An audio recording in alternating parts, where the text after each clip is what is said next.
Hello students. मैं सुधांशु स्वागत करता हूं आपका आशीष तिवारी यूट्यूब चैनल पर। आशा करता हूं कि आप सभी अच्छे होंगे। मैं इस चैनल के माध्यम से आप सभी के लिए लेकर आया हूं एक वीडियो लेक्चर सीरीज जो बेस है आपके ऑल यूजी कोर्सेज के सेमेस्टर थर्ड और फोर्थ की environmental science theory into practice second पर्यावरण विज्ञान व्यवहार में सिद्धांत सेकंड नाम की एक इम्पोर्टेंट किताब पर, जो कि आपका एबिलिटी इन्हांसमेंट कोर्स यानी कि आपका एक का सब्जेक्ट है। तो स्टूडेंट, अगर आप ड्यू, सोल, रेगुलर या किसी और यूनिवर्सिटी से सब्जेक्ट पढ़ रहे हैं तो ये सीरीज आपके लिए बहुत ही उपयोगी साबित होने वाली है, क्योंकि इसमें हम हर चैप्टर को सिंपल भाषा में समझेंगे, इंपॉर्टेंट कॉन्सेप्ट्स को ब्रेक डाउन करेंगे और एग्जाम पॉइंट ऑफ व्यू से भी डिस्कस करेंगे। तो स्टूडेंट, अगर आप ड्यू, सोल, रेगुलर, एनसी वेब एंड अदर किसी के भी सब्जेक्ट को समझना चाहते हैं आसानी से, तो चैनल को सब्सक्राइब जरूर कर लीजिएगा, वीडियो को लाइक कर लीजिएगा और अपने दोस्तों के साथ शेयर करना ना भूलें। एंड सोल से रिलेटेड डेली अपडेट्स के लिए आप सभी हमारा व्हाट्सएप चैनल फॉलो कर लीजिएगा। तो चलिए शुरू करते हैं। मैं आपका स्वागत करता हूँ ऑल यूजी कोर्सेज के थर्ड सेमेस्टर और फोर्थ सेमेस्टर की environmental science theory into practice second subject के चैप्टर नंबर 12 के इस वीडियो लेक्चर में। इससे पहले की वीडियो में हमने चैप्टर नंबर 11 के इम्पोर्टेंट टॉपिक डिस्कस किए थे और आज की वीडियो में हम चैप्टर नंबर 12 यानी कि भारत में पर्यावरणीय कानून एवं पर्यावरणीय विधान के बारे में डिस्कस करने जा रहे हैं। तो स्टूडेंट, भारत जैसे विशाल और विविधता से भरे देश में पर्यावरण की सुरक्षा बेहद जरूरी है। औद्योगिकरण, शहरीकरण और जनसंख्या वृद्धि ने हवा, पानी, मिट्टी और वन्य जीवों पर भारी दबाव डाला है। इसलिए भारत सरकार ने पर्यावरण की रक्षा के लिए कई कानून बनाए। तो आज की इस क्लास में हम यही समझेंगे कि भारत में पर्यावरणीय कानून और उनके महत्व के बारे में। तो चलिए इस चैप्टर की जो हम शुरुआत कर लेते हैं वो हम सबसे पहले एक छोटे से परिचय से कर लेते हैं। तो सबसे पहले हम एक छोटा सा परिचय देख लेते हैं। परिचय में हम देखेंगे, भारत जैसे बड़े और विविधतापूर्ण देश में पर्यावरण संरक्षण बहुत जरूरी है। तो हमारे देश में जो पर्यावरण संरक्षण है वो कोई नया विचार नहीं है। प्राचीन काल से ही लोग जंगल, नदियों और धरती को माता मानकर पूजते थे। लेकिन आधुनिक समय में जो प्रदूषण है और औद्योगिक कचरा है और प्राकृतिक संसाधन है, इन सभी का शोषण बढ़ गया है। औद्योगिकरण, शहरीकरण और जनसंख्या वृद्धि से वायु, जल, मृदा और वन्य जीवों पर भारी दबाव पड़ा है। इसलिए भारत सरकार ने पर्यावरण की रक्षा के लिए कई कानून बनाए। तो जो इसलिए सरकार है वो एक एक करके ऐसे कानून बना रही है जो पर्यावरण की रक्षा कर सके और आने वाली पीढ़ियों को सुरक्षित भविष्य दे सके। तो इन कानूनों का उद्देश्य यही है कि प्रदूषण रोकना, प्राकृतिक संसाधनों की रक्षा करना और आने वाली पीढ़ियों के लिए संतुलित पर्यावरण उपलब्ध कराना। तो यही था हमारा एक छोटा सा परिचय। परिचय कंप्लीट करने के बाद जो हमारा नेक्स्ट टॉपिक आता है वो हमारा आता है भारतीय वन्यजीव संरक्षण अधिनियम 1972, यानी कि हमारा वाइल्ड लाइफ प्रोटेक्शन एक्ट 1972। तो उद्देश्य देख लेते हैं सबसे पहले हम, इसका उद्देश्य क्या था। तो उद्देश्य इसका था विलुप्त होते वन्य जीवों पक्षियों की रक्षा करना। तो 1972 का वन्यजीव संरक्षण अधिनियम भारत का सबसे पहला बड़ा कदम था। इसका जो उद्देश्य था वो यही था कि लुप्त होते जो जानवर है या जो भी पक्षी है उन सभी की रक्षा करना। तो इस अधिनियम में कुछ मुख्य प्रावधान किए गए हैं, उन प्रावधान को देख लेते हैं। जिसमें हम मुख्य बिंदु देखेंगे, शिकार पर रोक यानी कि शिकार पर प्रतिबंध लगाया गया। संरक्षित क्षेत्र, राष्ट्रीय उद्यान, अभ्यारण्य, आरक्षित वन घोषित करना। तो राष्ट्रीय उद्यान, अभ्यारण्य और आरक्षित वन घोषित किए गए। वन्यजीव उत्पादों के व्यापार पर प्रतिबंध, तो जो वन्यजीव उत्पादों के व्यापार है उस पर रोक लगाई गई। उल्लंघन करने वालों के लिए कड़ी सजा और जुर्माना, तो जो भी उल्लंघन करता था उसको सख्त सजा और जुर्माना उसके लिए तय किया गया था। अब इसका सबसे बड़ा महत्व या इसका सबसे बड़ा परिणाम समझ लेते हैं। इससे बाघ, हाथी, गैंडा जैसे कई संकटग्रस्त प्रजातियों को बचाने में मदद मिली। तो इसका सबसे बड़ा परिणाम यही हुआ कि बाघ, हाथी और गैंडे जैसी कई संकटग्रस्त प्रजातियों को जो बचाना था वो सफलतापूर्वक बचाया गया। तो यही था हमारा भारतीय वन्यजीव संरक्षण अधिनियम 1972। इसके बाद जो हमारा नेक्स्ट टॉपिक आता है वो हमारा आता है जल प्रदूषण निवारण एवं नियंत्रण अधिनियम 1974, यानी कि हमारा जो जल अधिनियम है, जल प्रदूषण निवारण एवं नियंत्रण अधिनियम है 1974, उसके बारे में हम बात कर लेते हैं। तो उद्देश्य इसका यही था कि नदियों, तालाबों, झीलों जैसे जल स्रोतों को प्रदूषण से बचाना। तो भारत नदियों का देश है, लेकिन औद्योगिक कचरे और सीवेज ने इसे गंदा कर दिया है। तो इसी संकट से निपटने के लिए 1974 में जल अधिनियम लाया गया। इसका उद्देश्य यही था कि नदियों, तालाबों, झीलों जैसे जल स्रोतों को प्रदूषण से बचाना। इसके तहत कुछ मुख्य प्रावधान दिए गए, उन प्रावधान को देख लेते हैं। केंद्र और राज्य प्रदूषण नियंत्रण बोर्ड की स्थापना। तो जो केंद्र और राज्य प्रदूषण बोर्ड है, नियंत्रण बोर्ड है, वे बनाए गए। औद्योगिक अपशिष्ट को बिना शुद्ध किए जल में डालना अपराध। तो उद्योगों को बिना शुद्ध किए गए अपशिष्ट जल को नदियों में डालने पर प्रतिबंध लगाया गया।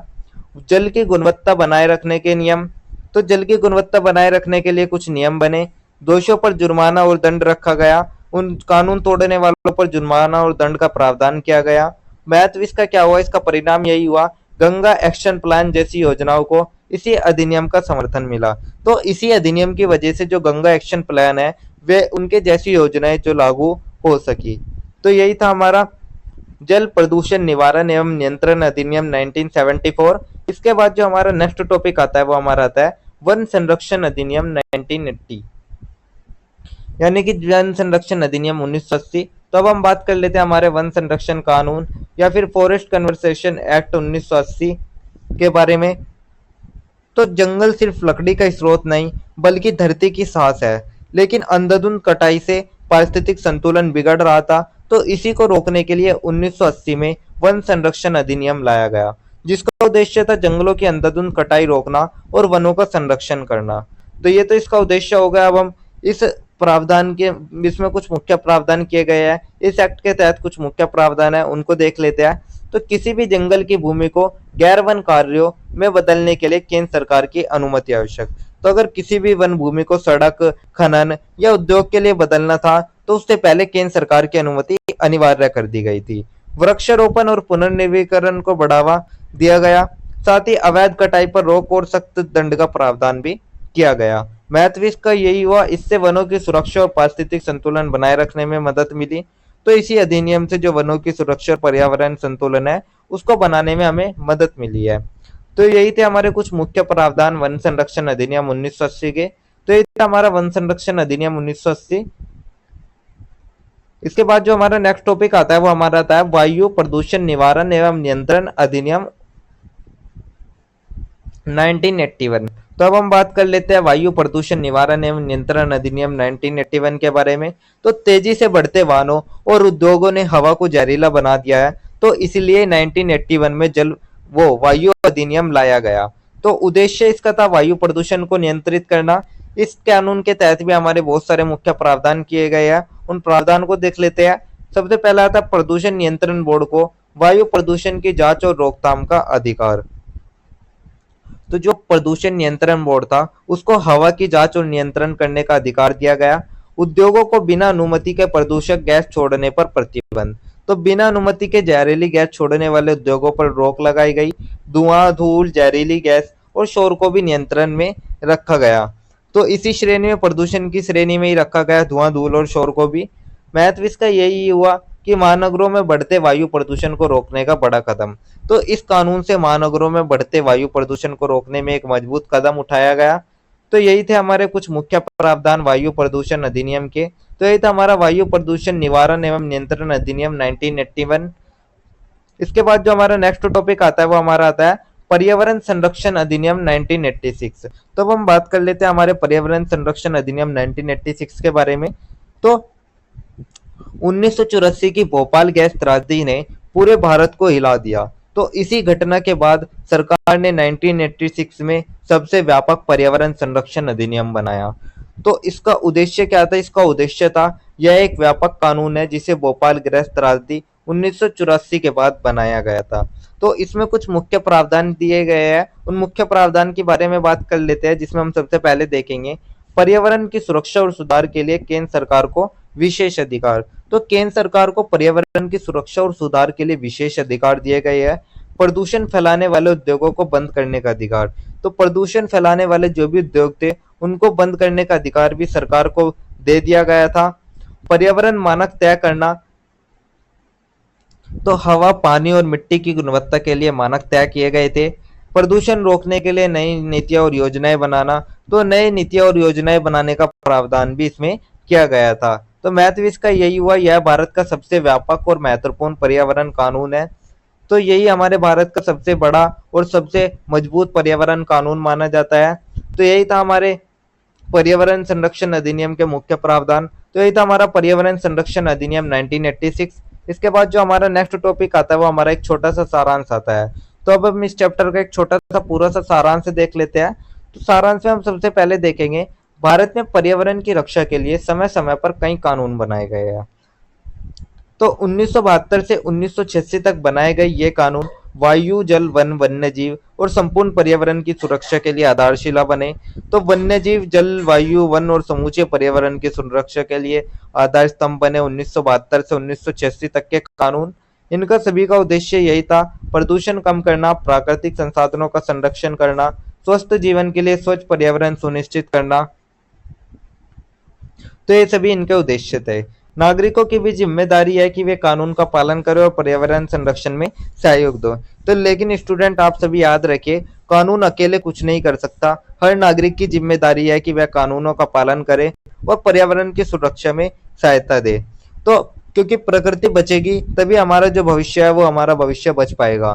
तो यही था हमारा एक छोटा सा सारांश, जिसके साथ हमारा चैप्टर नंबर 12 भी कंप्लीट होता है। तो ये था हमारा चैप्टर नंबर 12, जिसके इंपॉर्टेंट टॉपिक्स मैंने आपको शॉर्ट्स में एक्सप्लेन कर दिया है। तो अगर किसी भी स्टूडेंट को ये पीडीएफ या नोट्स चाहिए होंगे तो आप हमारा टेलीग्राम चैनल ज्वाइन कर लेना, वहाँ आपको ये पीडीएफ या नोट्स मिल जाएंगे।